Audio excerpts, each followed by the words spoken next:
नमस्कार दोस्तों, welcome back to my channel. तो हम लोग देख रहे हैं निफ्टी बैंक का चार्ट वीकली टाइम फ्रेम के ऊपर।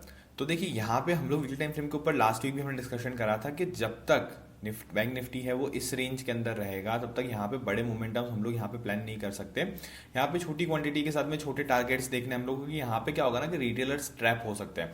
बड़े प्लेयर्स है वो यहाँ पे ट्रैप कर सकते हैं रिटेलर्स को, क्योंकि साइडवेज रेंज है।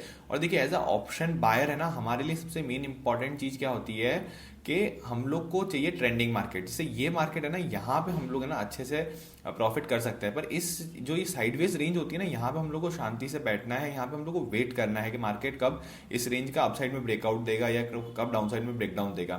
तो देखिए अगर हम लोग यहाँ पे वीकली टाइम फ्रेम पे देखते हैं तो यहाँ पे क्या दिख रहा है हम लोगों को कि एक मोमेंटम आया कंटिन्यूसली यहाँ पे 4 वीक से, और उसके बाद में ऑलमोस्ट 4 वीक ये कंसोलिडेशन कर रहा है इस रेंज के अंदर। तो अब हमारा क्या प्लान होगा कि ये अपसाइड में अगर 48,500 600 को अगर अपसाइड में ब्रेकआउट करता है तो यहाँ पे हम लोगों को टारगेट अपसाइड में मिल सकता है 49,000 और 49,355। ये दो टारगेट हम लोग को अपसाइड में देखने के लिए मिल सकता है अगर इसको अपसाइड में ब्रेकआउट करता है तो। और अगर इसको डाउन साइड में ब्रेकडाउन करता है 47,000 को, या यहाँ पे डेली टाइम फ्रेम में हम लोग को क्लोजिंग मिलता है, तो डाउन साइड में हम लोग को टारगेट देखने को मिल सकता है 46,455 और सेकंड 46,000। ये दो टारगेट हम लोग को डाउन साइड में देखने के लिए मिल सकते हैं। तो देखिए यहाँ पे अगर आप लोग देखोगे ना तो यहाँ पे क्या होगा ना कि इस रेंज में अगर आप लोग ट्रेड करोगे ना ज़्यादा बड़ी क्वांटिटी के अंदर, तो यहाँ पे क्या होगा ना, ट्रैप्स हो गए। और जो आपने यहाँ से लेके यहाँ तक जो प्रॉफिट जनरेट किया ना, वो कहीं ना कहीं आपका लॉसेस में कन्वर्ट हो जाएगा। तो इस रेंज के अंदर हम लोग को शांति से बैठना है, ज़्यादा बड़ी क्वांटिटी प्लान नहीं करनी है, ज़्यादा बड़े टारगेट्स प्लान नहीं करने। तो अगर हम लोग डेली टाइम फ्रेम में जाके देखते हैं तो देखिए डेली टाइम फ्रेम में ना ये पूरा रेंज ही एक साइडवेज रेंज बन चुका है। क्योंकि देखिए यहाँ पे ना जब भी इस लेवल पे आता है तो यहाँ पे बायर्स एग्रेसिवली एंटर हो जाते हैं, और जब भी अपसाइड में जा रहा है इस लेवल के पास में तो यहाँ पे सेलर्स है वो डाउन साइड में इसको सेलिंग कर रहा है। तो यहाँ पे हमारा व्यू क्या होगा ना कि देखिए इस रेंज के अंदर साइडवेज रेंज है, तो यहाँ पे ज़्यादा बड़ी क्वांटिटी के अंदर ट्रेड करने का कोई सेंस नहीं बनता। यहाँ पे हम लोग को छोटी क्वांटिटी के अंदर ट्रेड करना है। हम लोग को मोमेंटम कब मिलेगा, जब भी इसके अपसाइड में ब्रेकआउट करेगा या डाउन साइड के अंदर ब्रेकडाउन करेगा। तो अगर यहाँ पे डेली टाइम फ्रेम में भी हम लोग देखते हैं तो देखिए यहाँ पे एक एम पैटर्न बना। एम पैटर्न बनने के बाद में ये फर्स्ट पुल बैक है, ठीक है। अब यहाँ पे एग्रेसिवली हम लोग को बाय नहीं करना है। मार्केट हाँ एक छोटा सा पुल बैक देके अगर वापस अपसाइड में मोमेंटम कर रहा है तो वो हमारे लिए कंफर्मेशन होगा कि यहाँ पे एक डब्ल्यू पैटर्न बन चुका है और यहाँ पे मार्केट अपसाइड में मोमेंटम वापस से कंटिन्यू कर सकता है। नहीं तो यहाँ पे क्या हो रहा है ना कि लोअर लोज ही लगा रहा है अभी तक मार्केट के। प्रीवियस स्विंग को मार्केट ने अभी तक ब्रेक नहीं करा है यहाँ पे। तो यहाँ पे हम लोग को क्या देखना है कि भाई एक छोटा सा पुल बैक और आया, वापस अपसाइड में ब्रेकआउट करता है, तो यहाँ पे हम लोग अपसाइड में प्लान कर सकते हैं। तो डेली टाइम फ्रेम में भी हमारे लिए बहुत इंपॉर्टेंट जोन है कि 47,000 के नीचे ही ना अब यहाँ पे नए सेलर्स ऐड होंगे, ठीक है। क्योंकि देखिए अब जिनने भी यहाँ बाइंग करा होगा ना इस लेवल पे, अब उनका एसएल कहाँ होगा, इस स्विंग के नीचे होगा, ये स्विंग के नीचे होगा। तो अब जब भी इस लेवल के नीचे जाएगा ना मार्केट, यहाँ इस लेवल के नीचे क्लोजिंग करना स्टार्ट करेगा, तो यहाँ पे इन जो भी बायर्स ने बाय करा होगा उनका एसएल यहाँ पे हिट होगा और वो लोग सेलिंग करना स्टार्ट करेंगे। तो यहाँ पे फिर एक डाउन साइड में मूवमेंट हम लोग को देखने के लिए मिल सकता है।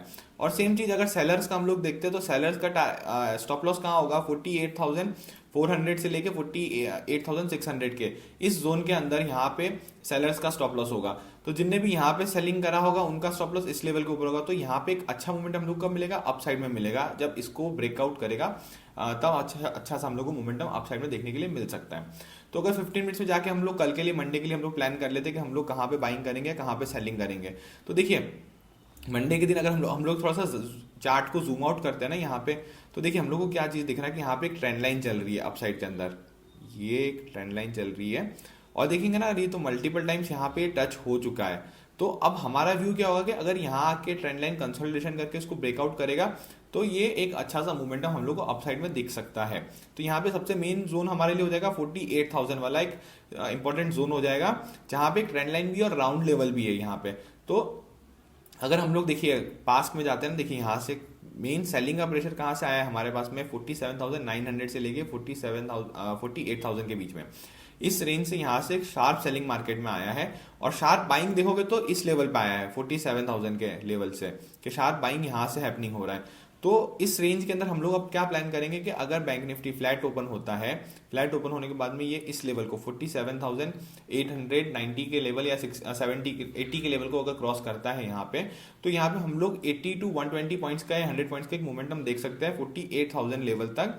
अगर ये 47,880 के लेवल को ब्रेक करता है अपसाइड में, तो यहाँ पे हम लोग 100 टू 120 पॉइंट्स का मैक्सिमम मोमेंटम देख सकते हैं।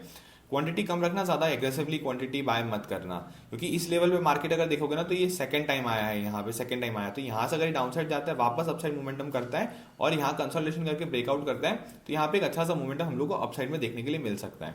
अगर bank Nifty gap up open हो जाता है डायरेक्टली 47,900 950 इस लेवल पे कहीं गैप अप ओपन हो जाता है, तो यहाँ पे हम लोग क्या प्लान करेंगे, तो देखिए यहाँ पे हम लोग, हमारे पास में ना दो चीज है कि एक तो 47,800 ये लेवल है वो सपोर्ट की तरह एक्ट करेगा और 48,000 है वो रेजिस्टेंस की तरह एक्ट करेगा। तो हम लोग को वेट करना है कि मार्केट इस लेवल के बीच में कुछ अगर रेंज बनाता है, रेंज बनाने के बाद में ये अपसाइड में ब्रेकआउट दे रहा है, तो यहाँ पे हम लोग प्लान कर सकते हैं। बाकी अगर गैप अप ओपन हो जाए तो हम लोग को वेट करना है, हम लोग को देखना है कि भाई प्राइस किस तरीके से बिहेव कर रहा है, यहाँ पे कुछ रेंज बनती है, यहाँ कुछ प्राइस एक्शन बनता है, फिर ही हम लोग यहाँ पे ट्रेड करेंगे। अगर गैप डाउन ओपन हो जाता है 47,600 के नीचे की साइड में, तो यहाँ पे हम लोग सेलिंग कर सकते हैं, प्राइस एक्शन के बाद में हम लोग यहाँ पे सेलिंग कर सकते हैं। क्योंकि देखेंगे ना अगर यहाँ पे, तो देखिए जब भी मार्केट नीचे आ रहा है यहाँ पे कहीं ना कहीं बायर्स एंटर हो रहा है, फिर वापस नीचे आए यहाँ पे वापस बायर्स एंटर हुए, यहाँ पे नीचे आए बायर्स एंटर हुए, तो अगर यहाँ पे अभी कुछ लोअर लो या प्राइस एक्शन डाउन साइड में बनाता है तो गैप डाउन ओपन होने के बाद में यहाँ पे हम लोग फिर सेलिंग साइड में ट्रेड प्लान कर सकते हैं। क्योंकि अगर देखोगे ना इतने दिन से, देखिए यहाँ पे गैप डाउन ओपन हुआ फिर स्ट्रॉन्ग बाइंग साइड में आया, बाकी उसके बाद में सब गैप अप ओपन हो रहा है, नीचे आ रहा है पर वापस बायर्स ऊपर लेके जा रहा है, फिर गैप ओपन हुआ डाउन साइड में आया, फिर वापस बायर्स ऊपर लेके जा रहा है। तो अगर गैप डाउन ओपन होता है यहाँ पे तो कहीं ना कहीं एक साइन दिखेगा कि मार्केट में थोड़ा सा नेगेटिविटी है, तो प्राइस एक्शन के ऊपर हम लोग यहाँ पे डाउन साइड में सेलिंग साइड में ट्रेड प्लान कर सकते हैं। Thank you.